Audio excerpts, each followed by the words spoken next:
কালু, তুই বল, তুই কাল বাড়িতে পড়িসনি কেন? স্যার, কালকে আমাদের বাড়িতে একজন আত্মীয় এসেছিল, তাই পড়তে পারিনি। এই শীতের মধ্যে আবার কে এসেছিল তোদের বাড়িতে? স্যার, খুব কাছের একজন আত্মীয় এসেছিল। কত কাছের আত্মীয় শুনি?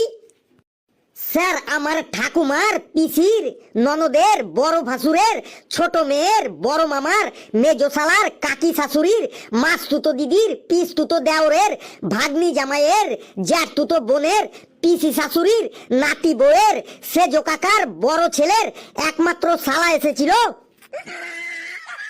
এই, তুই যা পেছানোর আত্মীয়র কথা বললি, এ তো দেখছি জিলাপির থেকেও পেঁচ বেশি। কালু, তুই দাঁড়িয়েই থাক।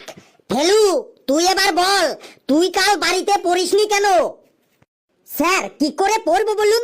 এত ডিস্টার্ব হলে কি করে পড়বো? যখনই পড়তে বসি তখনই শুধু চারিদিক থেকে ডিস্টার্ব আর ডিস্টার্ব। পড়তে বসলে তোকে আবার কে ডিস্টার্ব করে শুনি? কে ডিস্টার্ব করে শুনুন তাহলে। কাল সন্ধ্যাবেলা যখন পড়তে বসেছি তখন কানের কাছে একটা মশা এসে ভা ভা ভা ভা ভা ভা ভা ভা ভা ভা ভা করছিল। মশাটাকে যতই তাড়ানোর চেষ্টা করছি মশাটা ততই ভা ভা ভা ভা ভা করেই যাচ্ছে। সেই মশাটাকে তাড়াতে আমার প্রায় 2 ঘন্টা লেগে গেল। মশাটাকে তাড়িয়ে তারপরে যখন আবার পড়তে বসেছি ঠিক তখনই 10-12টা কুকুর আমাদের বাড়ির সামনে এসে চিল্লাতে শুরু করলো। গাউ গাউ গাউ গাউ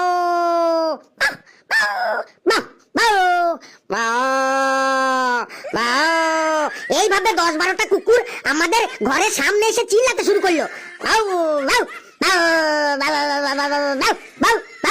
কুকুরগুলো শুধু চিল্লাতে শুরু করলো। তুই তখন ওই কুকুরগুলোকে 2টো বিস্কুট দিতে পারতি, তাহলেই তো ওরা চুপ হয়ে যেত। বিস্কুট দিলাম তো, বিস্কুটগুলো খেয়েই আবার কুকুরগুলো চিল্লাতে শুরু করলো। Go go go go. তারপরে 2 ঘন্টা পরে কুকুরগুলোকে তাড়িয়ে তারপর যখন আবার পড়তে বসেছি ঠিক তখনই ওই মাঠ থেকে একটা শেয়াল ডাকতে শুরু করলো। হুক্কা হুয়া হুক্কা হুয়া হুক্কা হুয়া। আর তার সাথে সাথেই বাকি শেয়ালগুলো ডাকতে শুরু করে দিল। ক্যা হুয়া ক্যা হুয়া। একটা শেয়াল ডাকছে হুক্কা হুয়া আর বাকি শেয়ালগুলো ডাকছে ক্যা হুয়া ক্যা হুয়া। এবার আপনি বলুন, এত ডিস্টার্বের মধ্যে কি কখনো কেউ পড়তে পারে? এই যে আজ আবার তোকে সেই কুকুরে ধরেছে, আবার সেই শেয়ালে ধরেছে। ফেলু, তুই বলতো এই কুকুর শেয়াল দিয়ে আর কতদিন চালাবি তুই? স্যার, যতদিন চলে।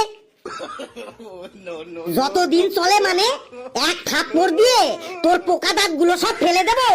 পরীক্ষার সময় তুই খাতায় লিখবি যে মশাই ভ ভ করছিল, কুকুরে ঘেউ ঘেউ করছিল আর শিয়ালে হুক্কা হুয়া করছিল বলে আমি পড়তে পারিনি।